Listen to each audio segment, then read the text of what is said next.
पति पत्नी के सच्चे प्यार की कहानी।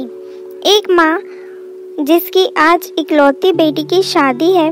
माँ बेटी को वेडिंग गिफ्ट के तौर पर एक बैंक अकाउंट की पासबुक देती है। तो बेटी अपनी माँ से पूछती है कि ये क्या है। माँ कहती है कि ये मेरी तरफ से एक छोटा सा वेडिंग तोहफा है। ये बैंक अकाउंट की पासबुक है। यह तुम्हारे जीवन के खुशी के लम्हों को संजोए रखेगी।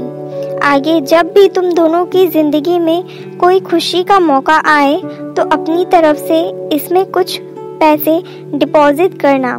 जितनी बड़ी खुशी उतना ज़्यादा रकम, और उसके आगे लिख भी देना कि आज ये खुशी का मौका है, इसलिए इतने पैसे जमा किए हैं। आज मेरी बेटी की शादी है तो मेरे लिए भी खुशी का दिन है, इसलिए मैंने भी इसमें 1000 रुपये भी डिपॉजिट करा दिए हैं। और आगे डिस्क्रिप्शन में लिख भी दिया है कि आज मेरी बेटी की शादी है, इसलिए मैं 1000 रुपये इसमें जमा करती हूँ। बेटी को अपनी माँ का दिया हुआ गिफ्ट बहुत प्यारा लगा। बेटी ने घर जाने के बाद जब यह बात अपने पति से की तो पति को भी यह चीज़ बहुत अच्छी लगी और कहने लगा कि यह तो बहुत अच्छा तरीका है अपने जीवन के खुशी के लम्हों को फिर से याद करने का। दोनों अब इंतज़ार ही कर रहे थे कि कब इसमें अगला डिपॉजिट हो। दोनों नए नए बहाने ढूंढते थे पैसा जमा करने के, कि कभी भी आज हम बाहर खाना खाने इसलिए 300 रुपये, आज पहली बार शॉपिंग करने गए इसलिए 500 रुपये, आज हस्बैंड का जन्मदिन है 800 रुपये, आज वाइफ का जन्मदिन है इसलिए 800 रुपये। ऐसे करते करते उसमें एंट्रीज भी बढ़ती गई और अमाउंट भी, और उसमें काफ़ी पैसा इकट्ठा हो गए थे। शादी को कई साल बीत जाने के बाद दोनों में कुछ दूरियां बढ़ने लगी। दोनों में छोटी मोटी नोकझोंक होने शुरू हो गई थी।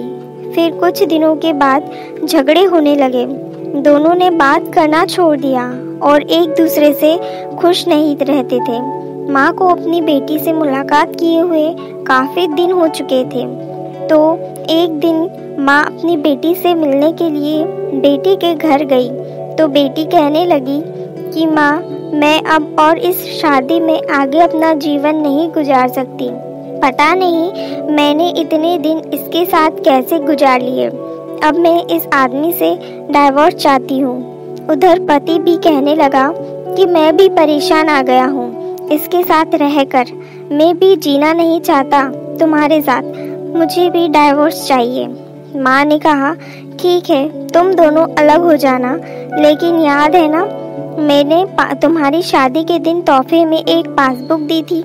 बेटी पासबुक निकाल कर लाई तो उसमें देखा कि उसमें बहुत पैसे जमा हैं।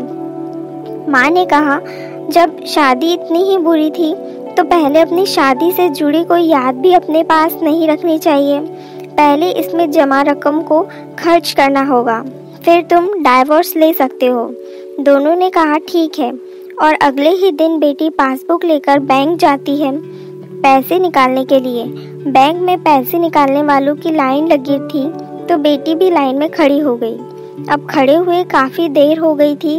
बेटी ने खड़े खड़े ही पासबुक खोली और देखने लगी कि इसमें कब कब पैसे जमा किए थे। बेटी देखते ही देखते उसे पता ही नहीं चला कि कब उसकी आंखें भर आई, अपने बीते लम्हों को याद करके जो उसने अपने पति के साथ बिताए थे, जिसे वो आज डाइवोर्स देने चली थी। बेटी बिना पैसे निकाले वापस घर आ गई और अपने पति से कहने लगी कि ये मुझसे नहीं हो पाएगा। ऐसा करो, तुम ही जाकर इसमें जमा सारा पैसा खर्च कर दो। पति ने कहा ठीक है, और पति बैंक गया, लाइन में खड़ा हो गया। उसकी नज़र भी पासबुक पर पड़ी और उन सारे खुशी के लम्हों पर पड़ी जो उसने अपनी पत्नी के साथ बिताए थे, जिसे वो आज तलाक देना चाहता था। अपने जीवन के सबसे हसीन लम्हों को याद करके पति की भी आंखें भर आई और वो भी लाइन से निकल गया।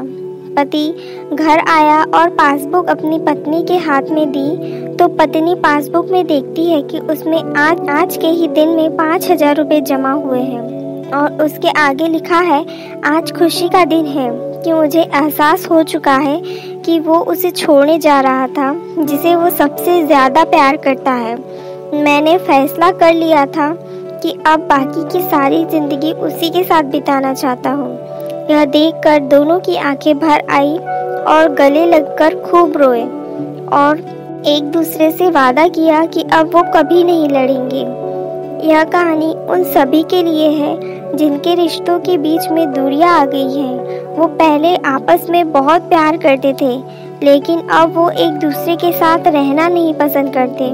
अगर आपके रिश्ते में भी थोड़ी बहुत दरारें आ गई हैं, तो उन दरारों के भरने के लिए उन खुशी के लम्हों को याद करिए जो आपने एक दूसरे के साथ बिताए थे। ये खुशी के पल आप दोनों में नई भावनाएं भर देंगे और आप दोनों के रिश्ते में नई जान आ जाएगी। इसलिए किसी भी रिश्ते को मजबूत बनाने के लिए अच्छे लम्हों को याद करना चाहिए, बुरे लम्हों को नहीं।